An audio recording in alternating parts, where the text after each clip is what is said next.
So right now we're going to start by talking about the Cubbies, because we're both Cubs fans here, and a lot of people care about the Cubs. The big news, I guess, today, the Cubs lost today against Atlanta 5-1, and Marmol was out as the closer after one day. Joe, you saw the game today. What did you take from it? 4 innings of great pitching from Samardzija, and come to fifth, it just totally fell apart. Samardzija is going to be the the ace of the staff. It's just the offense has got to produce, and one run, throughout 9 innings of baseball is not going to cut it, especially if you have a bullpen like the Cubs do. So, Samardzija, they're going to have to, have the starters keep going, at least 6-7 innings in order to, get to Fujikawa in the 9th now. So, yeah, it's just, I don't know.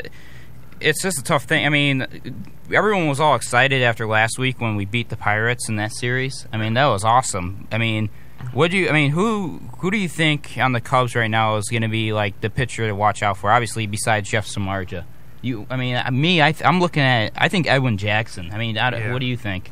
Edwin Jackson's definitely the X factor of this rotation. He's a very durable guy. I mean, he's well traveled. He's been on teams that sucked, teams that have, won the World Series, teams that have been pretty good.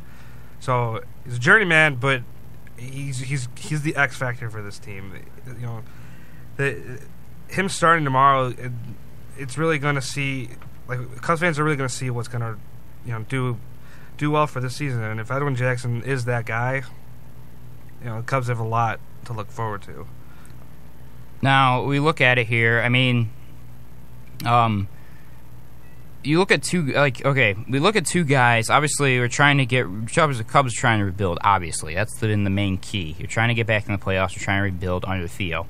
Obviously, Carlos Marmol, he's a joke. I mean, let's be honest. Last week, I mean, when he almost lost the game against the Pirates last week, that was pathetic. He almost lost 2 games against the Pirates last week. 2 games. That's garbage. How do you put a guy who last year, yes, 20 saves, it's like it's if a rookie came in midway through the season, is like, I'm the next, I don't know, Craig Kimbrell.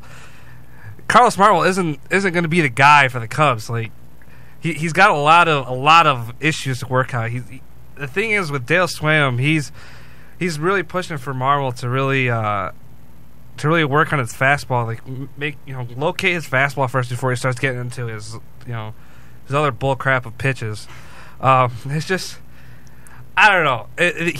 I'm surprised it took him this long to take Marmol out of the closer's role, because he definitely didn't deserve it.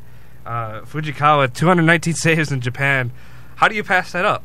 Yeah, he's 32. He's a 32-year-old rookie, but come on, you got Marmol who's struggling here. The first 2 games in Pittsburgh, the Thursday game in Pittsburgh, I didn't have class, so I was watching the game. I got to see every pitch of that game, and I'm surprised my room is still intact with the amount of crap I was throwing around, because it sucked. It really sucked. It was that's not how the Cubs need. That's not how they're going to win. If they're going to keep, they might as well just give Marmol, just let him pitch. And if they want to lose the game, we just feel like losing today. Let's throw Marmol in there. I don't know. It's just Fujikawa. I'm glad he's in there, because Marmol. Oh man. So you're the kind of fan that throws stuff around. See, I'm the kind of fan that cusses and swears at the TV and screams. It was a combination of both. Was it? It was a combination of both. Well, and we talk about Marmol. Do you think the Cubs can trade him? And is there any way you could trade him for a pick? I mean, right now with the Cubs, I think picks are most valuable. I mean, the thing is what's different about baseball than it is with NBA and football is that when you trade a player, you get a minor league player back, or you get a major league player back. You don't get picks for the draft, and which really sucks, because the Cubs with the number 2 pick in this year's draft, they could use all the pitchers they can get. Besides taking Almora in the first round last year, they took 22 straight pitchers. They know there's an emphasis on pitching here. They need a closer, so it's gonna. I don't know. Trading Marmol, the market at least after this week, it's got to be bare for him. Like it doesn't seem like he's got any trade value, because if you got a pitcher who can't locate any of his pitches, is going to walk everybody and their mother, and then toss up 2 home runs to 2 brothers that are very dangerous. Like, I don't know. I don't know. It'll be interesting come July 31st, because I know the Cubs are trying to flip him. They almost flipped him for Dan Herron over in the offseason, but that contract, $9 million. I don't know, for a crap pitching. I don't think so. Yeah, you talk about it. I mean, you talk about that number 2 pick. Every article I've read is like the Cubs are looking for the next Justin Verlander. They're screaming for the next Justin Verlander, which I guess maybe could happen, right? I mean, God, I want to say they were looking at guys from. Was there a pitcher from USC or something they were looking at? Stanford. Stanford. Okay, yeah. So I mean, I don't know. I guess you have to play that by ear. I mean, you just gotta have faith in Theo. Let me get your opinion on this, though, Joe. Talk about Marmol kind of being dead weight. What do you think about Soriano? There's a lot of. Oh man! Here we go. We're gonna. You're going 9 there. rounds. You going there? Well, you're going 9 rounds with this. Oh man, Soriano, he's old. I mean, 36 years old in the left field. Like he's showing it. He's definitely showing it. It's going to be interesting this week with the colder weather up in Chicago. We saw in Pittsburgh how limber he was, and like he looked dead, looked tired, looked old. With the contract that he has, it'll be tough to flip him, but I can only see him as being a DH. In the National League, he's only in there for his bat, and he's a liability in left. Yeah, Dave McKay has been working on him to get the better positioning and field a lot better. It definitely was a lot better last season, but he's another year older. Who knows how his legs are feeling, especially with the cold weather. It's gonna take longer for him to warm up than a couple of the other guys. I don't know. Soriano needs to get traded, and they need to do it soon, so while they can get value for him. Because if they keep him next year, they're not going to be able to get rid of him. I can tell you that right now. Unless he has a magnificent season this year and a magnificent season next year, they're not going to be able to get rid of him. Or at least get rid of him for quality talent. And in order to build that foundation of sustained success that Theo's and Jed are preaching, they're going to have to flip him. If they don't flip him, well, looks like we're in trouble. Yeah, I mean, I don't know.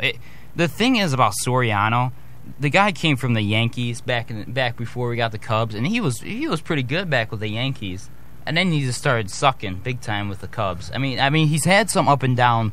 He's played. There's been games where he's played well. Oh, yeah. I mean, there's been times where he's played well, but it's gotten to a point now where they just need to off him, and I feel like the big reason wasn't it because of his contract. Isn't the contract way up there on Soriano? Is that part of the reason? I mean, what, that they can't trade him? Get rid of him? Oh yeah, because he's still got like 2 years. I want to say up in the ballpark of $20 million left, I think, something like that, or $18 million left. So it's a hefty contract. It's going to be tough to really get rid of him. And I think if they're going to have to, they're going to have to pull the Zambrano and eat 75% of his contract, because it's going to be tough. It's going to be tough to get rid of him. Yeah. So I mean, I guess with the Cubs, I think it'll surprise everybody if they can make the playoffs, obviously, right? I mean... Yeah, I mean, we saw it in San Diego a couple years back where nobody expected them to do well, and all of a sudden they're vying, in the last game of the season against the Giants for a playoff spot. I predicted for the Cubs to be that team this year, but I don't know. They're coming off a sweep off the Atlanta Braves.